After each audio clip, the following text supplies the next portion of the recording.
जब आपके जीवन में डर आता है, जब चारों तरफ मुसीबतों का अंधेरा छा जाता है, जब कोई रास्ता नहीं सूझता, तो ना जाने क्यों अनजाने में ही हमारी जुबान से हनुमान चालीसा का पाठ शुरू हो जाता है। जय हनुमान ज्ञान गुण सागर, जय कपीश तिहु लोक उजागर, रामदूत अतुलित बलधामा, अंजन पुत्र पवन सुत नामा। आज भारत के करोड़ों घरों में ये पाठ शांति के लिए किया जाता है। छात्र इसे परीक्षा के डर से बचने के लिए पढ़ते हैं, बुजुर्ग मोक्ष पाने के लिए पढ़ते हैं, हनुमान चालीसा कई भूत प्रेत को भगाने के लिए पढ़ते हैं। लेकिन क्या आप जानते हैं कि दुनिया को फियरलेस बनाने वाली ये हनुमान चालीसा खुद डर के साए में लिखी गई थी। जिस पाठ को आज हम मन की शांति के लिए पढ़ते हैं, उसका जन्म शांति में नहीं बल्कि मुगल जेल की काल कोठरी में हुआ था। उसका जन्म लोहे की जंजीरों की खनक और बादशाहों के अहंकार और मौत के डर के बीच हुआ था। ये कहानी सिर्फ पूजा पाठ की नहीं है, ये कहानी 16वीं सदी के सबसे बड़े विद्रोह की है। एक ऐसा विद्रोह जो तलवार से नहीं बल्कि कलम से किया गया था। प्रचलित लोक कथाओं और संत परंपराओं के अनुसार ये कहानी तुलसीदास और एक शहंशाह के महाटकराव की है। कहने वाले कहते हैं कि शहंशाह बादशाह अकबर थे, कुछ मानते हैं कि उनके नुमाइंदे थे, लेकिन कहानी जो है उस बारे में हम आपको बताते हैं। दरअसल ये दौर मुगल बादशाह अकबर का था। अकबर की सल्तनत अपने चरम पर थी। उस वक्त लगता था कि हिंदुस्तान में अकबर के सामने कोई पत्ता भी उसकी मर्जी के बगैर हिल नहीं सकता। उसी दौर में काशी, जिसे हम बनारस कहते हैं, उसके घाटों पर एक संत राम नाम की अलख चला रहे थे, और ये संत थे गोस्वामी तुलसीदास जी। तुलसीदास जी ने अवधी भाषा में रामचरितमानस लिखकर भगवान को मंदिरों से निकालकर आम आदमी की झोपड़ी तक पहुंचा दिया था। उनकी ख्याति इतनी बढ़ गई थी कि लोग कहने लगे थे कि इस संत के सिर पर स्वयं प्रभु श्री राम का हाथ है। ये वो संत हैं जो मुर्दों में भी जान डाल सकते हैं। ये खबर उड़ते उड़ते फतेहपुर सीकरी किले तक पहुंची, बादशाह अकबर के कानों तक पहुंची। सत्ता को हमेशा संतों से डर लगता रहा या फिर ईर्ष्या होती थी। अकबर, जिसे अपनी ताकत पर गुमान बहुत था, उसने सोचा कि अगर ऐसा कोई जादुई इंसान है तो उसे खुदा की इबादत नहीं बल्कि बादशाह की गुलामी करनी चाहिए। इसके बाद अकबर ने अपने सिपाहियों को भेजा। हुक्म दिया गया कि तुलसीदास को फौरन दरबार में पेश किया जाए।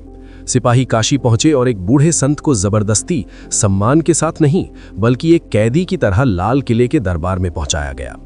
अब आप कल्पना कीजिए कि सामने तख्त पर हिंदुस्तान का सबसे ताकतवर बादशाह बैठा है, जिसकी एक आवाज पर लाखों तलवारें उठ जाती हैं, और नीचे एक साधारण सा भगवाधारी जिसके पास ना कोई हथियार है ना कोई सेना, बस एक कमंडल और होठों पर नाम प्रभु श्री राम का। अकबर ने व्यंग भरी मुस्कान के साथ नीचे देखा और कहा कि सुना है तुम बड़े करिश्मे करते हो, खुदा से बात करते हो, लोग कहते हैं कि तुम मरे हुए को जिंदा कर देते हो। आज हमें भी कोई चमत्कार दिखाओ, हमें भी देखना है कि तुम्हारे राम कितने ताकतवर हैं। इसके बाद दरबार में सन्नाटा छा गया। सभी को लगा कि तुलसीदास जी डर जाएंगे या कोई जादू दिखाने की कोशिश करेंगे, लेकिन तुलसीदास जी ने अकबर की आंखों में आंखें डालकर बड़ी विनम्रता से कहा कि हे राजन, मैं कोई जादूगर नहीं हूं, मैं कोई मदारी नहीं हूं जो तमाशा दिखाने लग जाऊं। मैं तो प्रभु श्री राम का एक साधारण सा सेवक हूं। चमत्कार दिखाना मेरा काम नहीं, वो प्रभु की इच्छा है।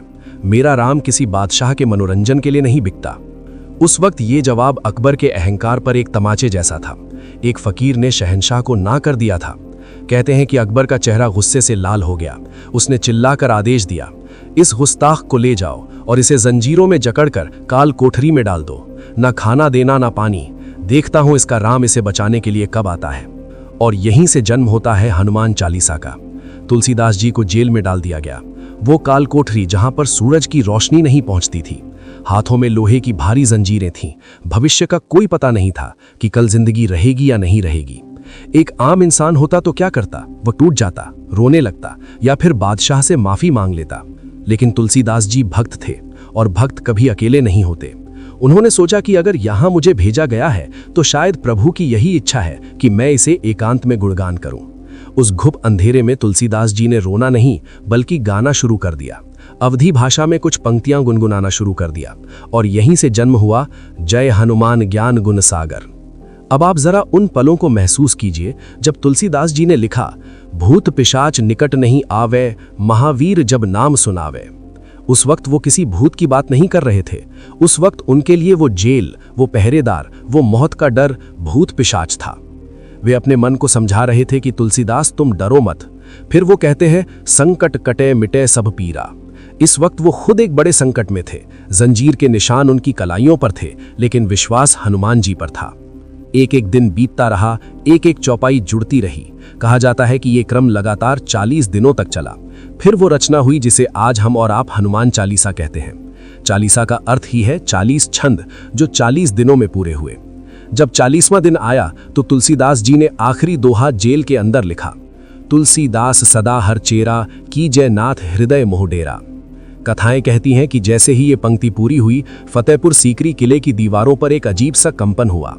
पहले लगा कि आंधी आ रही है, आसमान लाल हो गया। जब मुगल पहरेदारों ने किले की दीवारों के नीचे देखा तो जमीन खिसक गई। कई सारे बंदर किले की तरफ आ गए थे। ऐसा लग रहा था जैसे मानो बंदरों की कोई सेना आ गई हो। देखते ही देखते बंदर किले पर चढ़ गए, बंदर महलों में गए, बंदर सैनिकों के आसपास गए। हर कोई हैरान था। बंदर की फुर्ती के आगे दुनिया की ताकतवर मुगल फौज जो थी वो बेबस थी। हाहाकार मच गया।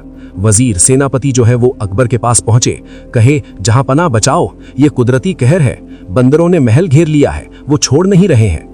अकबर को भी समझ नहीं आई क्या था। तभी किसी समझदार मंत्री ने अकबर को याद दिलाया कि हुजूर, ये उस संत की बद्दुआ का असर है। आपने हनुमान जी के भक्त को कैद किया है, आज नहीं छोड़ा तो फिर अनर्थ हो जाएगा। इतिहास के पन्नों में ये कहानी दर्ज हो या ना हो, लेकिन जनमानस जानता है कि उस दिन अकबर ने ना सिर्फ तुलसीदास जी को छोड़ा, बल्कि खुद जाकर जेल का दरवाजा खुलवाया। अंदर का दृश्य देखकर वो हैरान था। अंदर तुलसीदास जी शांति से मग्न होकर अपना पाठ कर रहे थे।